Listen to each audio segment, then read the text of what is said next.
The NBA is about to bust right open, because what just leaked could shatter everything we thought we knew about the league. Word is out that behind the highlights, the championships, and the legacies, there's been a dark, secret society pulling strings, deciding who rises, who falls, and who gets erased in the league. And at the center of it all is one man, Diddy. I'm going to take your souls. We have the power. We decide what's hot. If we don't go, nobody goes. If we don't support, nobody supports. We control what's cool.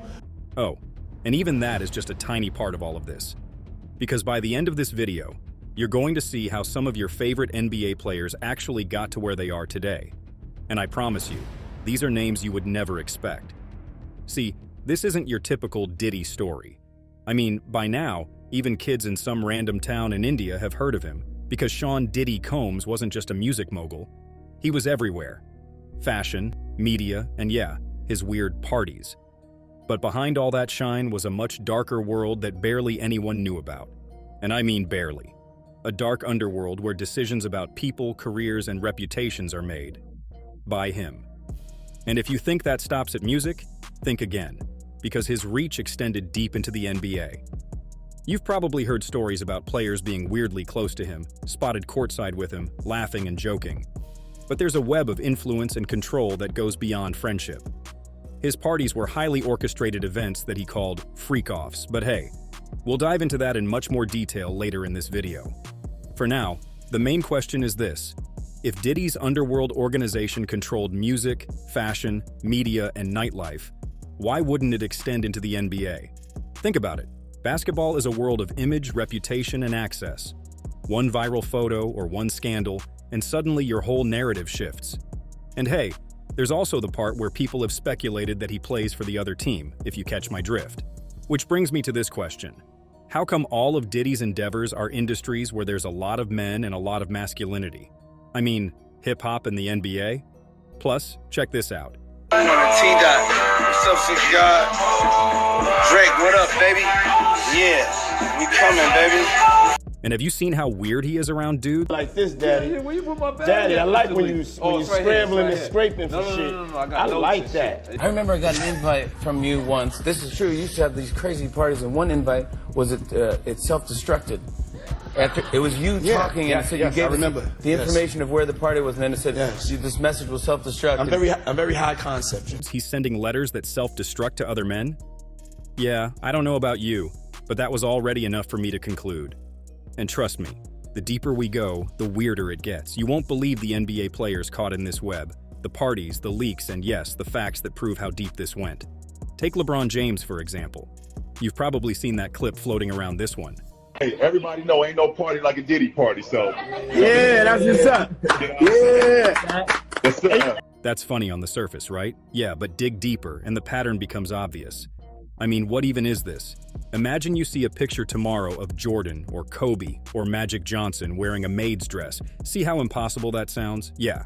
Oh, and if after all this you think it's just speculation, there's leaked footage showing him at one of Diddy's parties.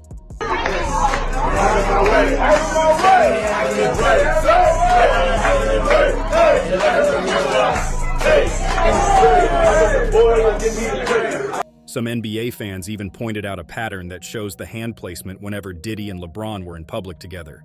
Take a look at this. Yeah, and look at this.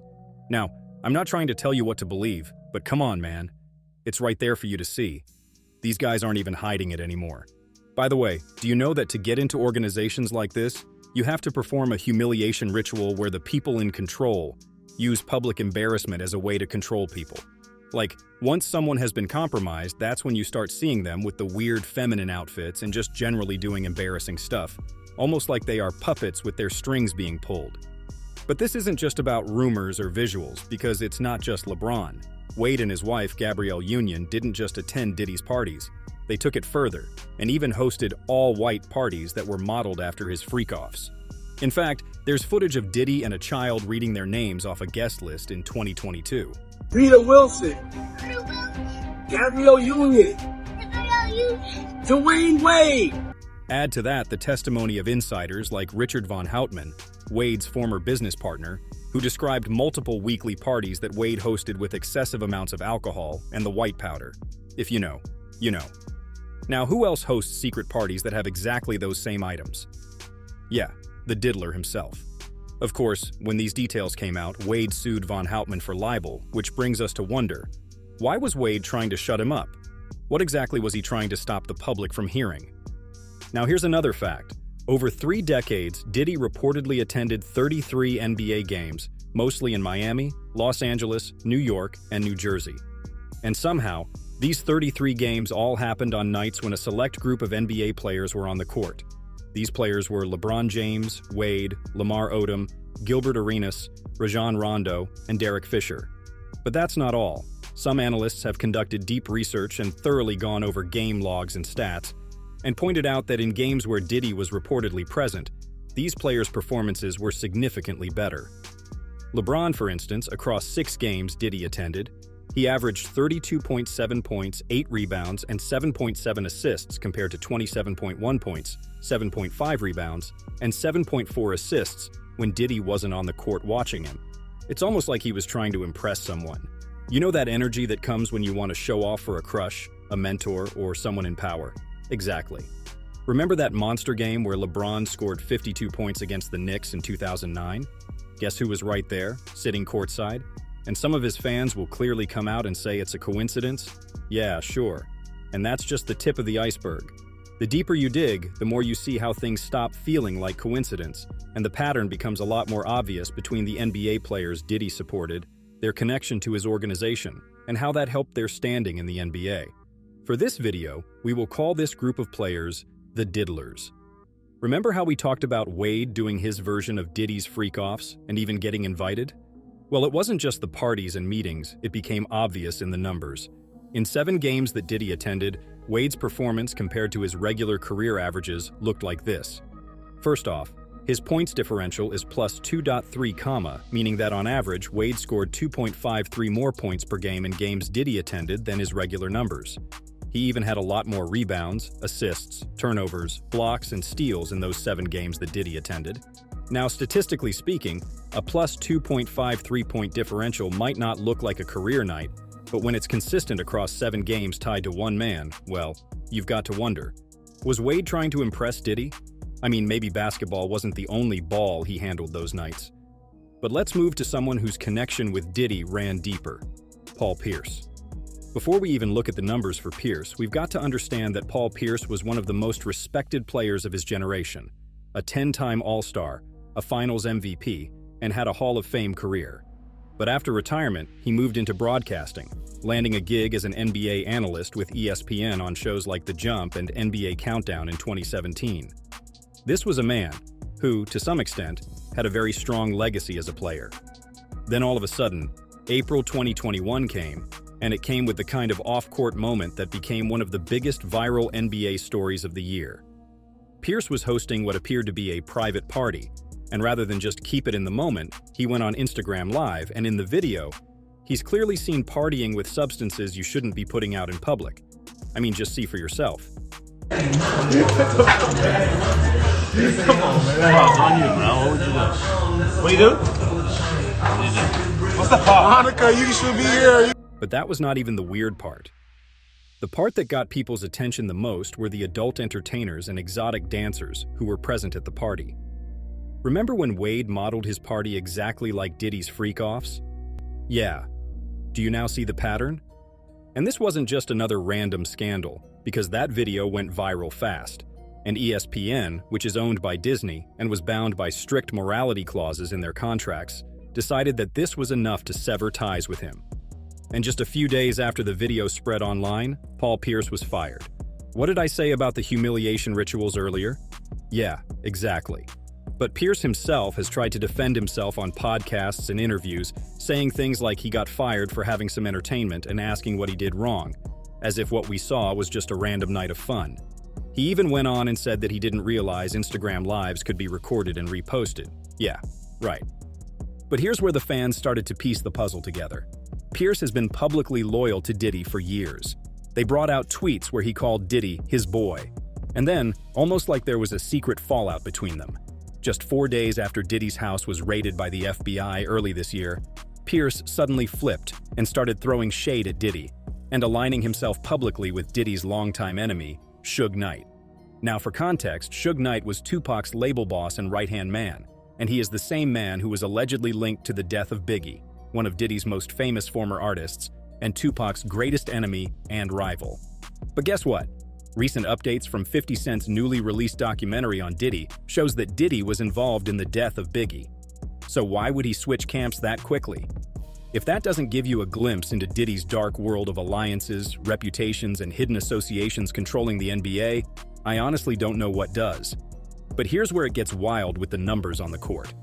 In the 5 playoff games where Diddy was apparently watching Pierce, he put up almost 3 extra points per game than his usual playoff numbers. He grabbed more rebounds and dished out 1.24 more assists per game. Like, he was legit running the offense like a general out there. And the defense numbers are kinda interesting too. His steals were down a tiny bit, his blocks dipped a little, but his turnovers went up like 0.68. It's like he was pushing himself harder, trying stuff he normally wouldn't, taking some risks and just trying to impress you-know-who. So, we just saw one side of the coin. But as you've probably guessed, there's a darker side to all this, because not every NBA player under Diddy's influence had it so easy. Some players didn't follow the script. And let's just say, things didn't go well for them. We'll call them the diddled, take Derek Fisher, for example. You remember him, right? Yeah, but here's where it gets interesting. Fisher was spotted at one of Diddy's after parties back in 2003, cut from clip to clip. And right after that party, his career just started climbing till he hit his peak.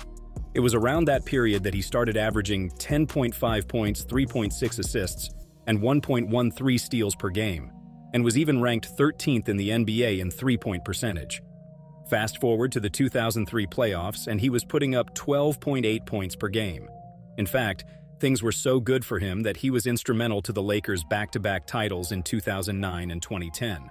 But after the 2010 championship, things started getting weird. His playing time started getting reduced, his numbers started dipping, and then, bam!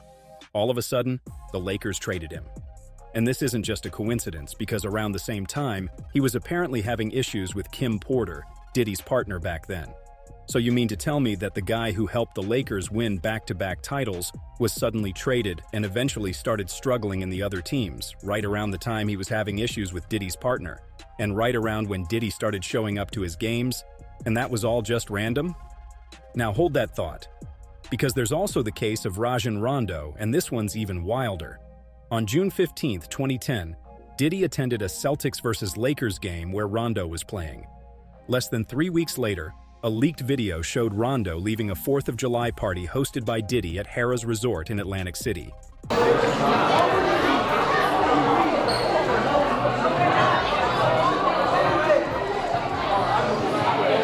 And get this, this was 2010. Smartphones were already a thing, but there were no photos or social media posts that show he was at the party, just a sneaky clip someone recorded. What could have been so private about the party that we can't even find one single photo? Especially considering that right after that party, 2010 also became Rondo's peak year. He made the all-defensive first team, was considered for MVP, had the highest assists in the league, 11.7 per game, made the All-NBA third team, and even carried the Celtics deep into the playoffs. But here's where it gets dark. Fast forward to January 2024, Rondo was arrested on a charge of possession of illegal firearms. This was just 2 months after Diddy's house was raided. By February, Rondo was forced into retirement, and in September he pleaded guilty the same month Diddy was arrested. That timeline is super suspicious. So if you've been paying attention, you can see the pattern. When these players played along, everything seemed fine, but the second they stepped out of line or didn't follow the script, they got taken out of the picture. And just when you thought you'd seen the whole picture, you find out that Diddy's control and involvement in the NBA wasn't just on the court. There are NBA players and officials whose connection to him goes way beyond games and stats. I'm talking about legal issues, business ventures, and backroom deals, all of it tied to the same network. Back in January 2007, Gilbert Arenas, who at the time was already one of the most electric scorers in the league, decided he needed to level up so he could get bigger contracts, bigger deals, and the support of the powers behind decisions in the NBA. So, what did he do? He paid Diddy, yes Diddy, to host his 25th birthday party. Arenas has openly said he spent around $200,000 just to get Diddy's name on the event.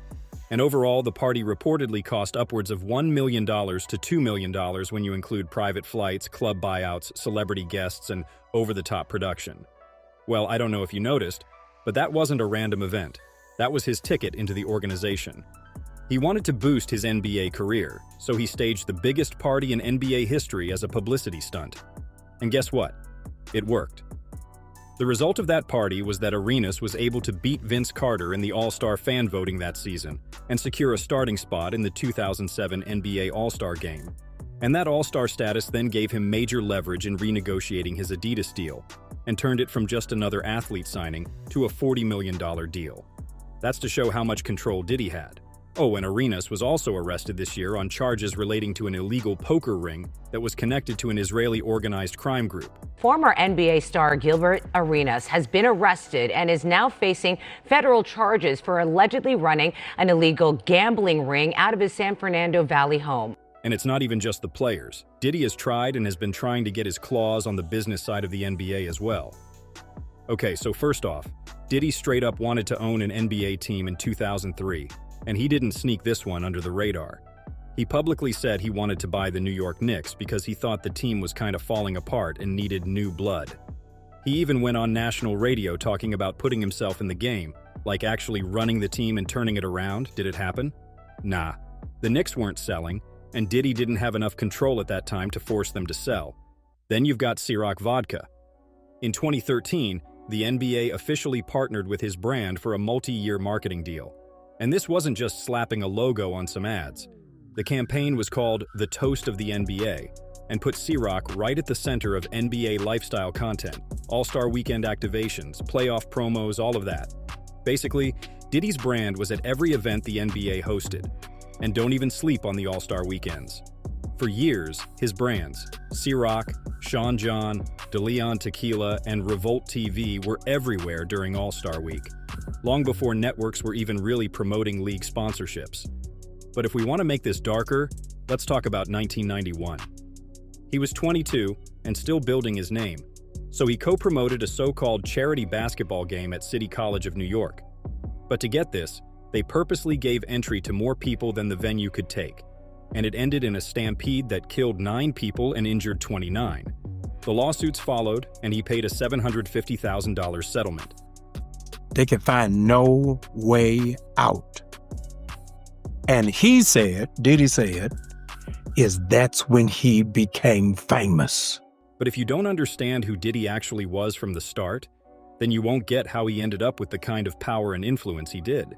Because way before the incident in 1991, he grew up poor in Harlem and Mount Vernon, New York.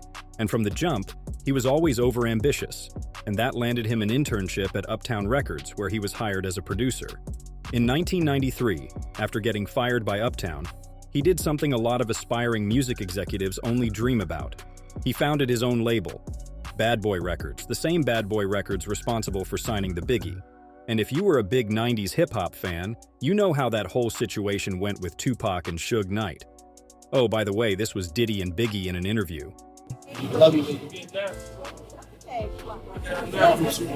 Multi-billion-dollar industry. Does that weirdness and hand placement seem familiar? Yeah, that was the exact hand placement he and LeBron used. But here's where it started getting weirder and darker. After music, Diddy didn't just stop. He kept layering empires on top of one another. He opened Sean John, Ciroc Vodka, and Revolt TV. And every time he moved into a new industry, his reach grew, meaning more access and more control and, yeah, more liberty to act on his wild impulses. And that brings us to the Freakoffs and how he got the NBA involved. One of the biggest bombshells came from Cassie Ventura, his ex-partner. In May 2025, she testified for 4 days straight in the trial about the Freakoffs. According to her testimony, Diddy would hire male escorts to travel to wherever they were, and she would be expected to have intercourse with them while Diddy watched and, in some cases, even directed it. That's how wild this was. She described how close to 10 large bottles of baby oil would be heated and applied repeatedly during a session. And Cassie's account wasn't the only one. The government also called a woman referred to as Jane, who dated Combs from 2021 until his 2024 arrest. She testified that she initially agreed to participate in freak-offs to please him, but later felt obligated to keep doing them after he began paying her rent. Here's how you know Diddy had this twisted connection to the NBA for a long time. Jane testified that they sometimes gave each other nicknames of NBA legends during these freak-offs. She said Diddy called himself Michael Jordan, she called herself Kobe Bryant, and the male escort was called Shaquille O'Neal. She narrated how this was such a huge fantasy for Diddy because these three players, unlike LeBron, Wade, and the others, couldn't be controlled by Diddy's influence, so using their names was some weird fantasy for him.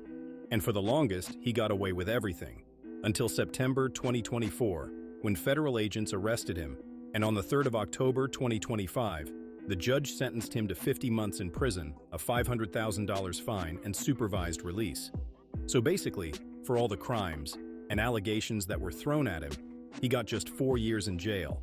And honestly, that sentence was way too lenient, but again, let's not forget, we are talking about Diddy here. Only God knows if that sentence was influenced by him. Because the judge gave his reasons and said his hands were tied, and that he could only sentence based on what the jury convicted, but come on. We all know there is a larger pattern at play here. But this video wasn't just about Diddy. It was about how much the NBA has allowed itself get controlled and manipulated in such a way. The NBA wasn't always like this. There was a time when basketball didn't need validation from Hollywood. This was the era of players like Bird, Magic, and MJ, where we didn't need celebrities from other industries because we adored our superstar players enough to see them as our own celebrities. But somewhere along the way, the NBA started getting close to that dark world, and that's why people like Diddy could gain so much access and control. So when you look back at everything we have talked about today, the question isn't whether this dark world and the organization controlling it existed. The question is how long everyone pretended not to see it.